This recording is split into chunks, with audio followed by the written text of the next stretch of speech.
One other interesting courtroom note, these first 2 days, not a single member of the former president's family has been there with him. That includes his wife, Melania. The headline in today's New York Times, Melania Trump avoids the courtroom, but is said to share her husband's anger. More now from our Randy Kay. The Wall Street Journal reporting that a lawyer for President Trump arranged a hefty payment to an adult film star. Why? Because of an alleged sexual affair. When news of Donald Trump's alleged affair with adult film star Stormy Daniels first broke, what did his wife Melania do? She jumped on a plane and headed for Mar-a-Lago in Palm Beach, away from all the drama. That was January 2018. I spent a ton of time with her when the news was breaking about Stormy Daniels, when those came out that he allegedly had these affairs, and she didn't take it lightly at all. In the wake of the allegation, she broke tradition and drove separately from her husband to the U.S. Capitol for his State of the Union address later that month. The White House at the time said the unusual move was so she could attend a reception with guests in the First Lady's box. But remember, that State of the Union was her first public event since the Wall Street Journal first reported that an alleged hush money payment was made to Stormy Daniels before the 2016 election for her alleged affair with Trump in 2006. That would have been just 4 months after Melania gave birth to the couple's son, Barron. Hello, everybody. Donald Trump has denied the affair took place, yet now finds himself in court fighting allegations that he made payments to cover it up. This is an embarrassment to him with his family and, more importantly, with his wife, Melania.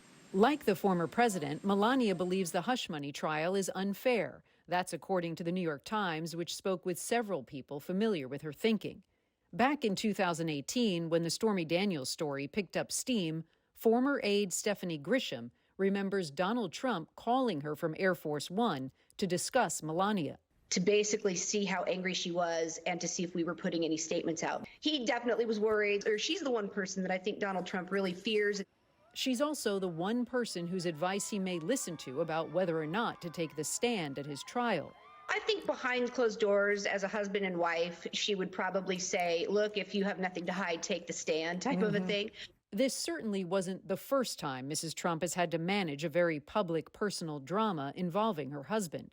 Nearly 2 years before the Stormy Daniels story, there was the Access Hollywood tape. I'm automatically attracted to beautiful. I just start kissing them. It's like a magnet. You just kiss. When Anderson Cooper asked Melania about the 2005 tape in October 2016, she dismissed it, agreeing with her husband it was just locker room talk. People think and talk about me like, oh, Melania, oh, poor Melania. Don't feel sorry for me. Don't feel sorry for me. I can handle everything. Randy Kay, CNN, Palm Beach County, Florida. Joining us now, two former federal prosecutors, Jeffrey Toobin and Jessica Roth, also jury consultant Alan Turkheimer. So, Jeff, you predicted last night that this trial would move along in typical fashion, and here we are tonight, 7 jurors already seated. Does the pace even exceed what you expected?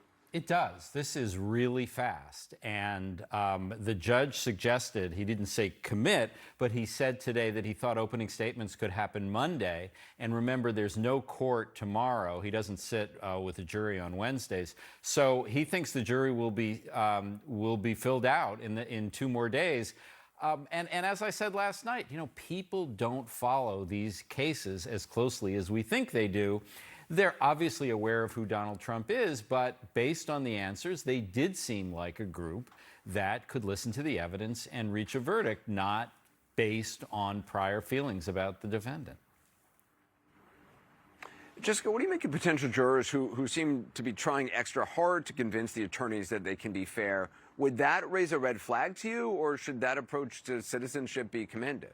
I actually think it is to be commended that people are saying that they think they can be fair and impartial, notwithstanding some statements they have made in the past, perhaps on social media, pertaining to the former president.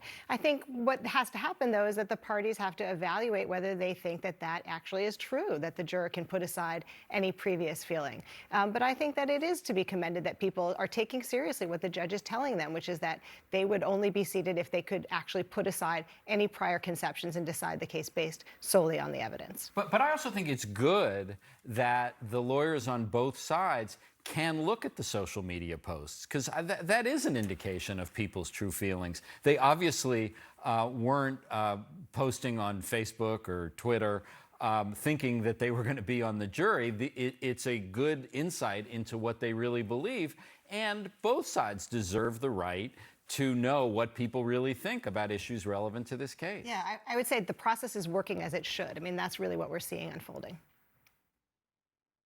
Alan, the foreperson we know, is a man originally from Ireland, works in sales, says he gets his news from the New York Times, Daily Mail, Fox, and MSNBC. What do you think he will bring to that post? And is it, it's not unusual, obviously, in a city as big as New York to have jury members and a foreperson who's from someplace else originally? That's New York. It's a melting pot. You have people from all walks of life. And a lot depends on what the personality is. Now, you might have jurors inclined to go one way or the other, but now it's really about the influence that each side thinks they're going to have in the deliberation. And what really struck me is, not to minimize the contributions of other jurors, New Yorkers are usually fully engaged. You have two lawyers that are already seated, and that's a risky proposition for both parties involved. And it could cut one way or the other, but some might think that this is a jury of two right now. Now, I'm not saying these lawyers are going to just dominate, but the other jurors will look to these lawyers for guidance. And if something comes in, a fellow juror makes an argument about something extra legal that's not in evidence, a lawyer might shut that down and get them to focus. Or lawyers like to argue. So if there's it's 11 to 1 or 10 to 2, if there's a contrarian personality by this lawyer, that lawyer might just keep the deliberation going. It's very interesting. You know, Anderson, about a decade ago, Chief Judge Judith Kaye created a system where almost all exclusions, all exemptions from jury service were out. Their lawyers, we've both served on juries. I mean, everybody serves in Manhattan and in all of New York State now. And so you get a much more upscale jury particularly in Manhattan, which has a lot of high-income people in it, than you used to because there's so many fewer exemptions from jury service. Jessica, I mentioned what some of the former president had to say outside of court today about the alleged hush money payments at the heart of the case. I just want to play a clip of that. I was paying a lawyer and marked it down as a legal expense. Some accountant, I didn't know, marked it down as a legal expense. That's exactly what it was. And you get indicted over that?